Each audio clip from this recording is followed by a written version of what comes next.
क्या चल रहा है, क्या मुद्दा हो गया? हाँ, हम देख रहे हैं जितना मेहनत अपना सीट इकट्ठा करने में आप कर रहे हैं, इतनी मेहनत सरदार पटेल ने देश की रियासत इकट्ठा करने में नहीं की। क्या हो गया भाई, क्या प्रॉब्लम है? हाँ राजा जी, मेरा एक सीट 22 नंबर है, एक सीट 55 नंबर है, एक सीट 32 नंबर है और एक सीट 32 नंबर है। एक बोगी में 2 32 कैसे जी? नहीं, एक सीट S8 हिमगिरी एक्सप्रेस में है। इतनी विविधताएं तो देखिए देश में नहीं है भाई जितनी इनकी सीटों में है। वही तो ये जनाब समझ नहीं रहे हैं। क्या नाम है जी आपका? हरी सिंह राजा जी। हरी सिंह राजा जी, वो तो देखिए तब भी नहीं माने थे, आज कैसे मानेंगे? देखो क्या है कि ये फैमिली वाले आदमी हैं, बुजुर्ग हैं, आप इनको दे दीजिए, ऊपर कैसे चढ़ेंगे? आप सिंगल हैं, एडजस्ट हो जाइए, यही सिस्टम है ना। अरे यार, वही तो रवीश जी, सिस्टम रवीश जी, सिस्टम। ये जो सिस्टम है, हम सिंगल लॉन्डो से यही उम्मीद करता है कि हम अपनी कंफर्म सीट दे दें, हमारी विंडो सीट दे दें, हम सिंगल ट्रेन में चढ़े और सिंगल ही ट्रेन से उतरे। ये सिस्टम हम सिंगल लॉन्डो के लिए कर तो कुछ नहीं रहा रवीश जी, लेकिन हमारे जले पे नमक जरूर छिड़क रहा है ये बुलेट ट्रेन को लेके। नहीं, हाँ तुम जो बोले सही बोले, लेकिन ये बुलेट ट्रेन कहाँ से बीच में आ गई भाई? इससे ऐसा क्या हो जाएगा? वही तो रवीश जी, कुछ हो ही तो नहीं पाएगा। अब जो लड़का पटना से ट्रेन पकड़ता है वो मुगल सराय आते आते लड़की से नजरें मिला पाता है। सही बात है। अब प्रयागराज आते आते थोड़ी बहुत बातचीत हो जाती है। चाय जी, कॉफी। जी। अब दिल्ली पहुंचते पहुंचते अगर कैसे किसी तरीके से अगर गैस मास्क हम दे दे लड़की को तो नंबर भी मिल जाता है रवीश जी। और ये पूरा का पूरा चीज जो है वो 24 घंटे में होता है। बिल्कुल। अब बुलेट ट्रेन की वजह से ये जो पूरा का पूरा सफर है वो सिर्फ 2 से 3 घंटे में खत्म हो रहा है रवीश जी।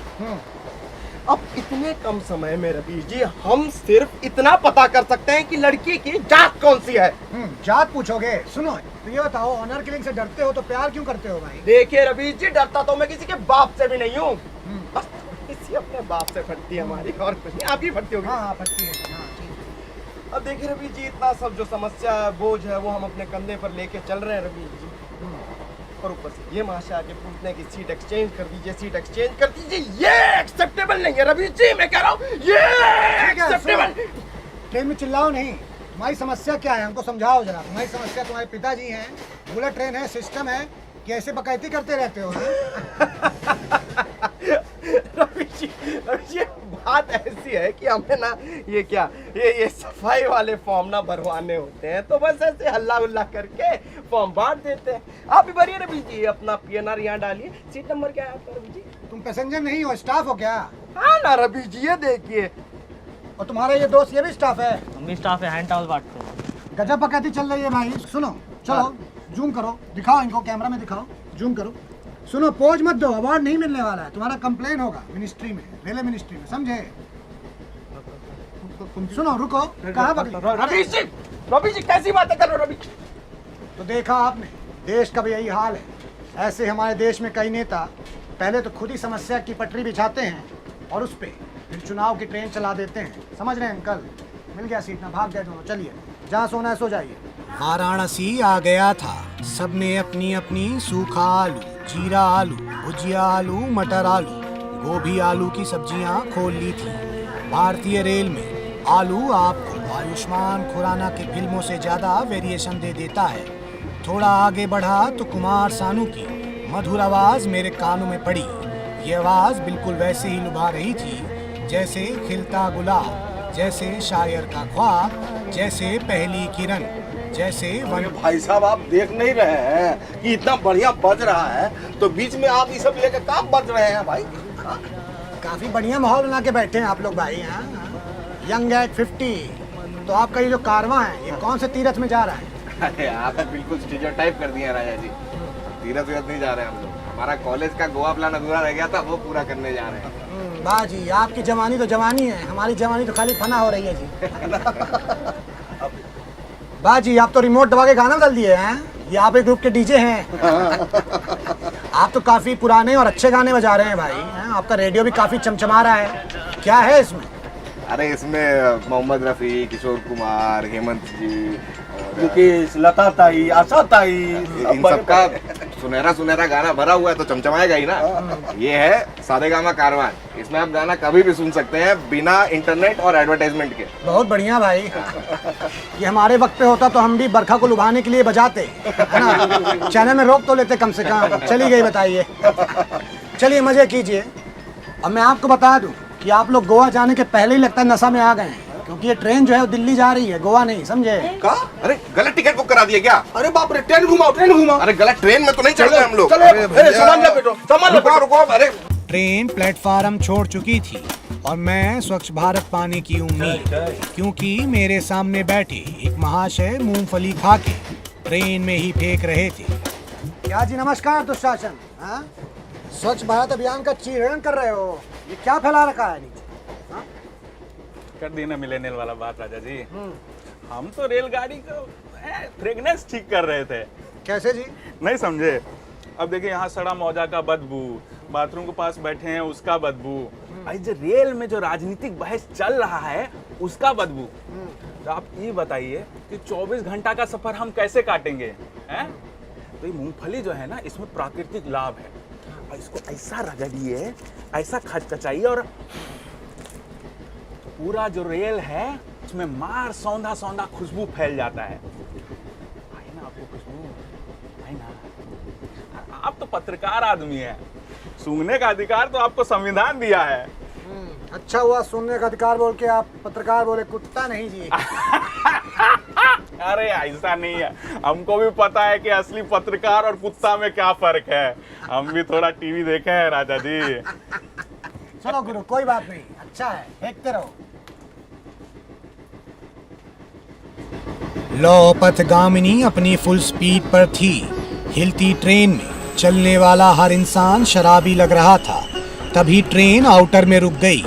अक्सर टाइम पे रहने वाली ट्रेनें टाइम पर ना रहने वाली ट्रेनों की पासिंग के लिए रोकनी पड़ जाती हैं। देश में सिर्फ वीआईपीज नहीं, बल्कि कुछ ट्रेनें भी वीआईपीज वाले टेंट्रम थ्रो करती हैं। कुछ लोग इसकी शिकायत ट्वीट करने में लगे थे, तो कुछ लोग मस्खरी में ट्रेन के टायर पंक्चर हो जाने की अफवाह उड़ा रहे थे। लेकिन इस बार भी जुर्म गाड़ी का नहीं, बल्कि सरकार की गाड़ी को अपने दहेज में मिली बुलेरो समझने वाले इस बैल बुद्धि इंसान की थी, जो चेन ऐसे खींच रहा था जैसे सरकार अपनी विफलताओं के लिए विपक्ष की टांग खींचती है। देखिए, लोगों को घर जल्दी पहुंचना होता है और पकड़ लेते हैं एक्सप्रेस, क्योंकि हर स्टेशन पे तो रुकती नहीं है। अब जहाँ पर रुकती है वहाँ से 50 रुपए की बस पकड़ के वापस घर आना होता पीछे आना पड़ता है। हाँ। जी, तो हम क्या करते हैं, उनके ठीक इलाके के सामने चेन खींच देते हैं, उनका समय बच जाता है, हमारे 50 रुपए बनते हैं। आप बताइए आपको कहाँ उतरना है? हमको उतरना है बरखा के दिल में, उतारोगे? हाँ? नहीं, उसके तो 100 रुपए बनेंगे ना राजा जी।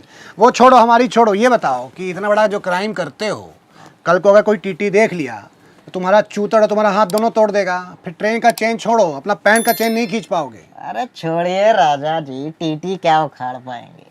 200-300 टीटी को तो इसी गेट से धक्का मारे हैं। अरे खड़ी ट्रेन से डरे गए, घबरा जाते राजा जी। हाँ, लगता है एक दिन तुमको आरपीएफ बोरा में डाल के ले जाएगी, समझ रहे हो ना? अरे छोड़िए राजा जी, आरपीएफ के सामने चेन खींचते हैं। दिखाइए। आरपीएफ देखो चेन खींच रहे हैं, देखो देखो चल ऐसे राजा जी, वो कानपुर के आगे रामपुर में चेन खींच देना, वो 56 नंबर वाले को है ना ननिहाल में उतरना है। कुछ दिन ननिहाल में बिताओ जी अपने। देश में विकास की सुपरफास्ट ट्रेन भी ऐसे ही अटकी रहती है, जिसे लोग अपनी बेवकूफ़ी की चेन खींच खींच कर रोक देते हैं। मैं तो कहता हूँ कि विकास के ट्रेन की जो चेन है उसे इतना टाइट कर दीजिए कि कोई भी आंडू फांडू उस चेन को रोक कर विकास को ना रोक सके। थोड़ा आगे बढ़ा तो ट्रेन में चंद्रयान दिख गया, जो चांद से चेहरों की बार बार चक्कर लगा रहा था। हम भी उस पर किसी उल्का पिंड की तरह बरस पड़े।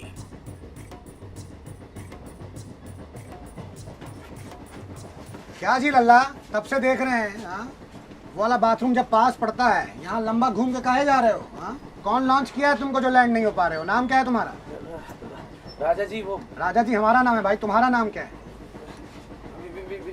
विक्रम। विक्रम। क्या कर रहे हो यहाँ? पानी खोजने के लिए आए थे राजा जी, उधर हो नहीं रहा है, उधर मिल नहीं रहा है, तो इधर आना पड़ रहा है। हाँ, 6 बार ब्रश कीजिएगा तो पानी तो कम हो ही जाएगा। हाँ, नहीं तो राजा जी, हमको पेपर सूप लेने जाना है। सुनो, हमको पेपर सूप लेने राजा जी, छोड़ दो हमको। ये तो भग लिए भाई। आप सवाल पूछते हैं राजा जी तो बड़े बड़े भाग लेते हैं। वो तो है। बेचारा शर्मीला सा लड़का है, हमसे बात करने की भी हिम्मत नहीं जुटा पा रहा है, खाली चक्कर काट रहा है यहाँ पर। फिर कहेगा कि हम भाव नहीं देते हैं। हम क्यों नहीं भाव देंगे? हम भाव देने के लिए ना बैठे हैं। अरे आके सी टाइप चार्जर मांगो या ये चेतन भगत का नॉवेल मांगिए, पढ़ने के लिए थोड़ी लाए हैं, पढ़ता है कोई, पढ़ने का चीज थोड़ी है। सही बात है। इनको बहाना भी हम ही बताएंगे, सिंगल ही मरेंगे ना फिर ये लोग। अब राजा जी हमारा भी तो मन करता है ट्रेन में किसी हमसफर के साथ लेटेस्ट वेब सीरीज निपटा दे। ये बेचारे इतने शर्मीले हैं कि जब से हम लोग यहाँ आए हैं ना आके बैठे भी नहीं, इसी का तो सीट है। लगता है वो भी मोतिहारी के बॉय स्कूल से पास आउट है जी, है ना, हमारी तरह। ठीक है, कोई बात नहीं है, कोई तकलीफ देना आपको, हम यहीं बैठे हैं 63 नंबर पे, बता दीजिएगा हमको, ठीक है। अरे राजा जी बात ये है ना कि आपको कोई तकलीफ देता है तो आप उसको मुंह तोड़ जवाब देते, देखे हैं टीवी, लेकिन हमारा थोड़ा स्टाइल ही अलग है। हमको कोई तकलीफ देता है ना मुंह ही तोड़ देते हैं उसका। तो इस लड़की के पास कम से कम मुंह तोड़ने का विकल्प है। अगर ये सुविधा तेजस एक्सप्रेस की ट्रेन होस्टेस के पास होती तो वो इतने मुंह तोड़ देती कि पूरे यूपी के अस्पतालों में मुंह जुड़वाने के लिए लाइन लग जाती। तो अब भी वक्त है बिना बात के बटन दबाना और उन्हें अपने पास बुलाना, और बिना परमिशन के उनकी सेल्फी या उनकी फोटो खींचना बंद कीजिए, क्योंकि ट्रेन में मिलती है बिरयानी गंदे भात की और तेजस एक्सप्रेस नहीं तुम्हारे बाप की, है ना। एक और पेंट्री में पानी वाली दाल खौल रही थी और दूसरी तरफ एक सीट के लिए 2 पैसेंजर्स का खून। भाई क्या भैया क्या है, प्राइम टाइम की बहस का मुद्दा क्या है? राजा जी हम बताते हैं, ये हमारा हॉटस्पॉट यूज किए थे, ठीक है, हमें बोले थे कि हम अपनी आधी सीट देंगे तुम्हें, अब अभी हॉटस्पॉट यूज करके मुकर गए हैं। बताइए वेटिंग पैसेंजर के साथ कोई ऐसा करता है क्या? नाम क्या है आप? शिवसेना। क्या जी, क्यों मुकर रहे हैं आप? अरे राजा जी ये झूठ बोल रहे हैं, हमने कोई वादा नहीं किया। ये वेटिंग वाले लोग हैं, इनकी जगह बाथरूम के पास है, हमारी सीट है, हम कहाँ शेयर करें? आपकी सीट है तो दिखाइए टिकट जरा। कमल के प्रफुल्ल, देखिए क्या है कि अपना सीट शेयर कर लीजिए इनके साथ, है ना, नहीं तो ये जो 5 घंटे का सफर बचा है और खड़े खड़े जाएंगे तो सफर में इनको 5 साल का लगेगा। देखिए राजा जी सीट तो हम नहीं देंगे। अरे कैसे नहीं दोगे भाई? राजा जी ये इनसे वादा किए थे, हम देखे थे, और हम आपको बता दें हम ये अन्याय तो बिल्कुल नहीं होने देंगे। हम भी एक वेटिंग वाले हैं और वेटिंग वाले का दर्द हम बिल्कुल समझते हैं। गुस्सा मत होइए, ठीक है। थोड़ा अरे थोड़ी इनको एक काम करो, इनको लेके चलते हैं भाई, इन्हें लेके चलते हैं। ऐसे कैसे नहीं जाएंगे? अरे ऐसे कैसे? अरे राजा जी छोड़िए। आखिरकार लंबी बहस और अटकलों के बाद फैसला हो ही गया। देख रहे हैं राजा जी, हमको यहाँ बिठा के खुद जाके दोनों सीट पे बैठ गए। एक तो हमारा हॉटस्पॉट यूज कर लिया, हमारा नेट खत्म कर दिया, और कितना बदबू है इधर, आप देख। बंद करो भाई, तुम्हारा हग्गा देखने बैठे हैं। कितना गलत हो रहा है हमारे साथ। सिर्फ तुम्हारे साथ नहीं गुरु, देश में ऐसा किसी और के साथ भी हुआ है, वो भी रातों रात। लेकिन कोई बात नहीं, इस बदबू का निवारण है हमारे पास। ये लो, ये मूंगफली लो, इसको ऐसा खचखचा के यहाँ फेंक दो, मार सौंधा सौंधा स्मेल फैल जाएगा, है ना। चलो गुरु चलते हैं, दे दीजिए उनको भी।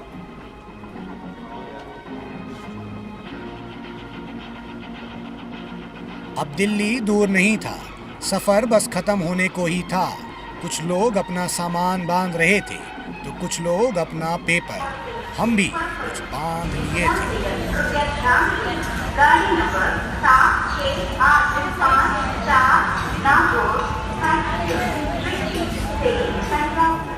तो इस सफर से एक बात अच्छी हो गई कि मैंने अपने सच्चे भारतीय होने का प्रमाण दे दिया है। आज के बाद देश में मुझे कोई भी एंटी नेशनल नहीं बुलाएगा, क्योंकि मैंने अपनी संपत्ति समझ के रेलवे से ये तौलिया, इस साबुन का पुछ और ये कंबल चुरा ली है।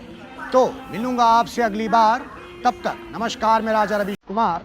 जाते जाते कुछ गाने की पंक्तियां याद आ रही हैं, वो चल के गा देता हूँ।